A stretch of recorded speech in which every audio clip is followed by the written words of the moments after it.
Subscribe பட்டனை அமுக்குங்க, bell பட்டனை அமுக்குங்க. வாழ்க வளமுடன். இப்படிக்கு பாட்டி வைத்தியம். உங்க பாட்டி பேசுறேன். இப்ப நான் உங்களுக்கு நூக்கல்ல சாம்பார் வச்சு காட்ட போறேன்ப்பா.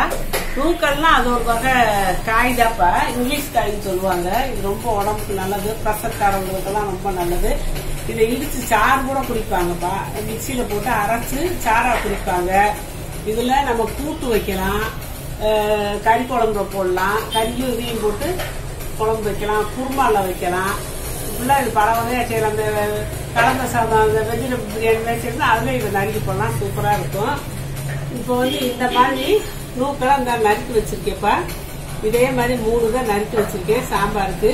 இதை தோலை உரிச்சிடணும். நறுக்கிட்டு பாதியா நறுக்கிட்டு லேசா பேச்சுக்கணும்னா இந்த தோல் கூட வேர்த்தூள் கூட உரிச்சுட்டு தான் போடணும். புளி, இந்த ஒரு எலுமிச்சம்பழம் புளிய நல்லா ஊற வச்சிருக்கேன். இது நூக்கல் நறுக்கி வச்சாச்சு. இது குழம்பு பொடி 1.5 டீஸ்பூன் வச்சிருக்கேன். இது சீக்ரெட் பொடி. நான் ஏற்கனவே முருங்கைக்காய் சாம்பார்ல சீக்ரெட் பொடின்னு செஞ்சு காட்டியிருக்கேன். அதுல போடுறதுக்கு அந்த சீக்ரெட் பொடி எப்போ நான் வச்சிருப்பேன். அது 1.5 ஸ்பூன் வச்சிருக்கேன். தாளிக்கிறதுக்கு சின்ன வெங்காயம் ஒரு 6-7 வெங்காயம் எடுத்து வச்சிருக்கேன். ஒரே ஒரு மிளகா, கொத்தமல்லி இலையை நறுக்கி வச்சிருக்கேன் லாஸ்ட்ல போட. இப்ப இந்த பருப்பை 1/2 மணி நேரமா ஊற வச்சுட்டேப்பா. தண்ணியில ஊற வச்சுட்டேன். 2 தக்காளியை இந்த மாதிரி பொளந்து அப்படியே வச்சுட்டேன். ஒரே ஒரு பெரிய வெங்காயத்தை நறுக்கி இதுல போட்டு வச்சுட்டேன். இப்ப நான் இதை அடுப்புல ஏற்றி பருப்பை வேக வைக்க போறேன்ப்பா. பருப்பை மூடி வச்சு 2 விசில் வரவும் இறக்கலாம். அவ்வளவு வெந்தாலே போதும். தண்ணிய இந்த பாத்திரத்துல வச்சு அடுப்புல வைக்கிறேன்ப்பா.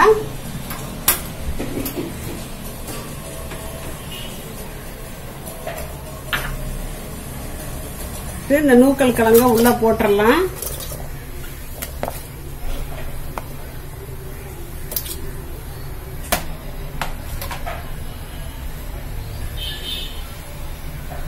இந்த சாம்பார் பொடியும் போட்டுடலாம். சீக்கிரம் பொடிய கடைசியில போட்டுக்கலாம். இப்ப போட வேணாம், லாஸ்ட்ல தான் போடணும்.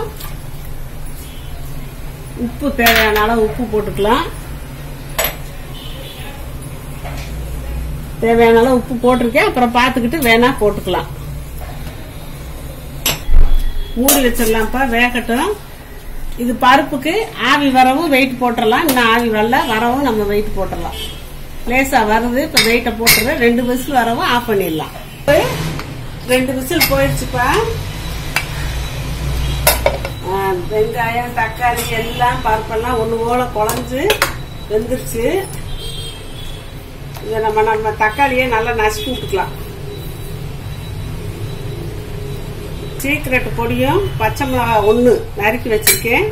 அதையும் இதுல போட்டு நல்லா கரைச்சிக்கலாம். மொத்தம் குழம்பா இருக்கும் போது போட்டா அது திறந்து கட்டி கட்டியா போயிடும், நிக்கும். அதுக்குதான் இப்படி கரைச்சி விட்டுருக்கேன். புளிய கரைச்சி வச்சிருக்கேப்பா. அதை இதுல ஊத்திக்கலாம்.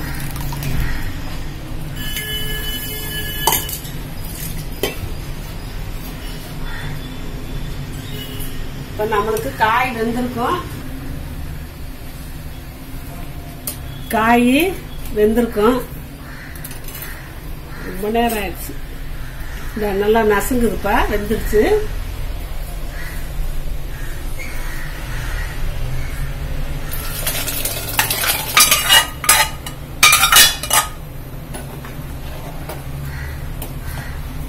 இப்ப சாம்பார், பருப்பு, புளி எல்லாம் சேர்ந்து ஒரு கொதிக்கட்டும். நம்ம இந்த அடுப்புல தாளிச்சுக்கலாம். இது தாளிக்கக்குள்ள அது கொதிச்சிடும், அப்படியே ஆஃப் பண்ணிடலாம். நூனை போசம். இப்ப எண்ணெய் 1 டேபிள் ஸ்பூன் அளவு ஊத்திருக்கேப்பா. காயட்டும். எண்ணெய் காஞ்சிருச்சுப்பா. 1/2 டீஸ்பூன் கடுகு போடுறேன்.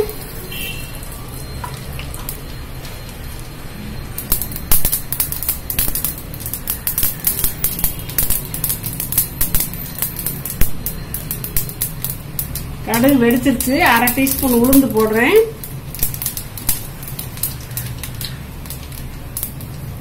இந்த நறுக்கி வச்ச சின்ன வெங்காயம் ஒரு 6-7 வெங்காயம் நறுக்கி வச்சிருக்கேன் பொடியா. அதை போட்டேன்.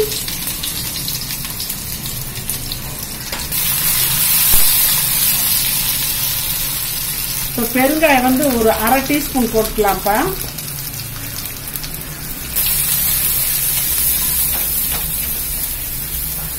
இந்த ஒரு காஞ்ச மிளகாயை போட்டுக்கிறேன் வாசத்துக்கு.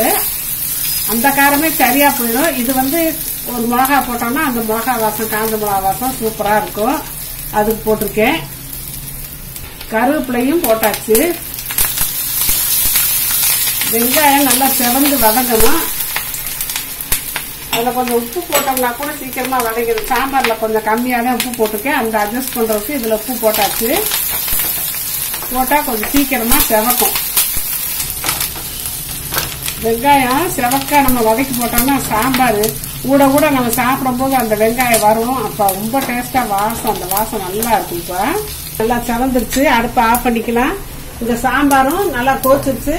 புளி ஊத்தின பிறகு ரொம்ப நேரம் சாம்பார் கொதிக்க கூடாதுப்பா. அப்படியே ஆஃப் பண்ணிக்கிட்ட தாளிச்சாச்சு. அடுப்பை ஆஃப் பண்ணாலும் கொதிச்சுக்கிட்டே இருக்கும் மண்சட்டி இல்லையா, அதனால இதை நம்ம இறக்கிடலாம். வச்சாச்சு, கொதிச்சுக்கிட்டு இருக்கு. இப்ப நம்ம இன்னும் கொதிக்குது பாருங்க. மேலாக கொத்தமல்லி இலைய போட்டுடலாம்.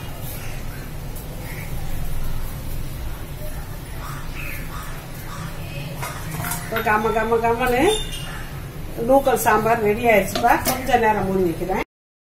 இப்ப வாசமான நூக்கல் சாம்பார் ரெடி ஆயிடுச்சுப்பா. நான் உங்ககிட்ட எவ்வளவு பருப்புன்னு சொல்ல. எங்களுக்கு தேவையானது 150 கிராம் பருப்பு போட்டேன். அப்ப நான் பருப்புன்னு மட்டும்தான் சொன்னேன், அளவு சொல்லல. 150 கிராம் பருப்பு எங்க குடும்பத்துக்கு இது சரியா வரும்.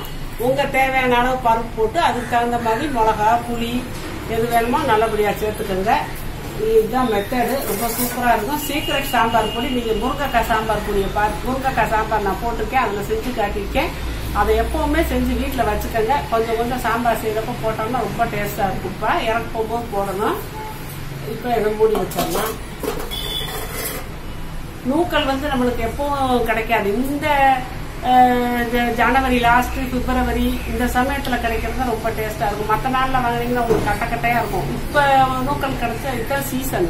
இப்ப வாங்கி நம்ம சாம்பாரோ கூட்டோ இதெல்லாம் பண்ணீங்கன்னா சூப்பரா இருக்கும். இப்ப இந்த நேரத்துல தான் நீங்க நூக்கல் சாம்பார் நூக்கல் வாங்கணும். இந்த மாதிரி வாங்கி சாம்பார் வச்சுக்கோங்க. வாழ்க வளமுடன். இப்ப நிறைய பேர்ப்பா நான் அவங்க கொஸ்டினுக்கு ஆன்சர் சொல்றதுலன்னு கேக்குறாங்க. சொல்லிக்கிட்டு தான் இருக்கேன். நான் அதுக்குன்னு சொல்லி பார்வையாளர்கள் கேள்வி பதில் நான் போட்டிருக்கேன். அதை பார்த்துக்கோங்கப்பா. அதை பார்த்தீங்கன்னா உங்களுக்கு தெரியும். நான் வரிசையா கேள்வி பதில் போட்டுக்கிட்டே இருக்கேன். அதுல போட்டு பாத்தீங்கன்னா நீங்க கேட்ட கேள்விக்கெல்லாம் நான் பதில் சொல்லிடுறேன்ப்பா. அதை கட்டாயம் நீங்க பார்த்து தெரிஞ்சுக்கோங்க. சப்ஸ்கிரைப் பட்டனை அமுக்குங்க, பெல் பட்டனை அமுக்குங்க. வாழ்க வளமுடன். இப்படிக்கு பாட்டி வைத்தியம்.